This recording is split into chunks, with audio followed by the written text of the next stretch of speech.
namin. Alam namin. Si Eleanor ang pumatay kay Gideon, Emily.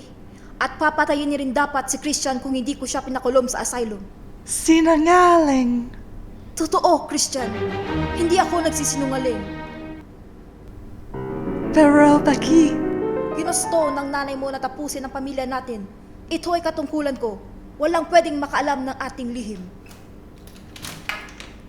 Huwag kang aalis, Emily.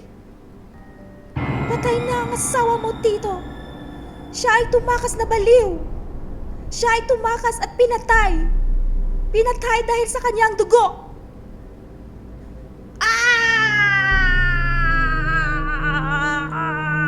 Takbo, Emily!